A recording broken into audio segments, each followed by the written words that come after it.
உலகமே தற்குறியாக இருக்குது. ஓஷோ சொன்ன மாதிரி மடையர்கள் பிறக்கிறார்களா ஆக்கப்படுகிறார்களா? உலகமே நான் சொல்வேன் மடையர்கள் பிறக்கிறார்கள். ஏன்னா புத்திசாலி ஆவறதுக்கு நீங்கள் நிறைய உழைக்கணும். ஒரு ஊரில் ஒருத்தனுக்கு பொண்ணே கொடுக்க மாட்டேன்ட்டாங்க. ஏன்னா முட்டாள், அவன் அந்த ஊர் பண்ணையாக இருப்பாங்க, பல கோடி சொத்து இருக்குது. முட்டாள் என்ற ஒரே காரணத்துக்காக, தற்குறி என்ற ஒரே காரணத்துக்காக பொண்ணு கொடுக்கல. அந்த இடத்துல ஒரு சாது வர்றார். அந்த சாது கிட்ட போய், ஐயா எனக்கு எல்லாமே இருக்குது, நான் முட்டாள்ன்றனால தான், எனக்கு தற்குறின்றனால தான் எனக்கு பொண்ணு தர மாட்டேன்றாங்க, கொஞ்சம் பொண்ணு கொடுங்க அப்படின்னு கேட்குறான்.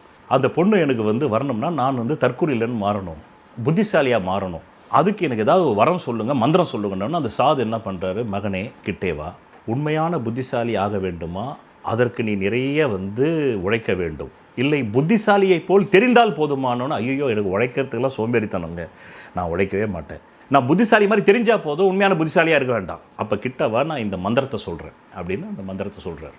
அதுக்கப்புறமா பார்த்தா யார் எது சொன்னாலும் கேள்வி கேட்குறான். சூரியன் காலைல உதிக்குது, எத்தனை வருஷமாக உதிக்குதுன்னு தெரியுமா உனக்குன்றான்.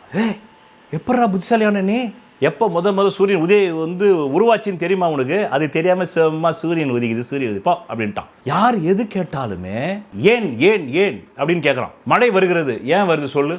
நீ பெரிய புத்திசாலி பாடி. பசிக்குதுப்பா, எனக்கு பசி முதலில் ஏன் ஏற்படுகிறது அது சொல்லு எனக்கு முதல்லன்றான். என்னப்பா இவ்வளோ பெரிய அறிவாளி ஏட்டான்னா.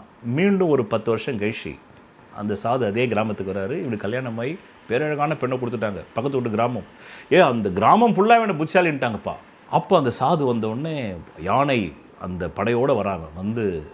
ரத்தனங்கள், நவரத்னங்கள், வைரம் எல்லாமே தட்டில் வச்சு, பழங்கள் வச்சு, சாமி என்ன நீங்கள் புத்திசாலியாக மாற்றினீங்க அன்னொடனே அங்கே கூட்டமே வந்துருச்சு.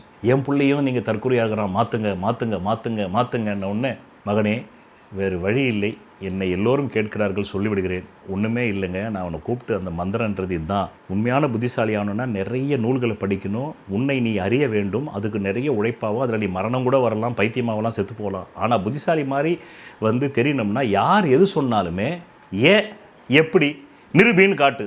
கடவுள் இருக்காருன்னு சொன்னால் நிரூபி, எனக்கு உடனே நிரூபி, கடவுள் எங்கே இருக்கார் காட்டு, என் கண்மாடி கொண்டு வர. இல்லை நான் நம்ப மாட்டேன். அதனால் யார் எது சொன்னாலுமே ஏன்னு கேளு, எப்படின்னு கேளு, நிரூபின்னு சொல்லு. முதல்ல இதைத்தான் சொல்லி கொடுத்தான், அதைத்தான் அவன் யார் கடவுள் இருக்காருன்னாக்கா நிரூபின்றான், இல்லைன்னாலும் நிரூபின்றான். இப்படித்தான் புத்திசாலியானான்னு.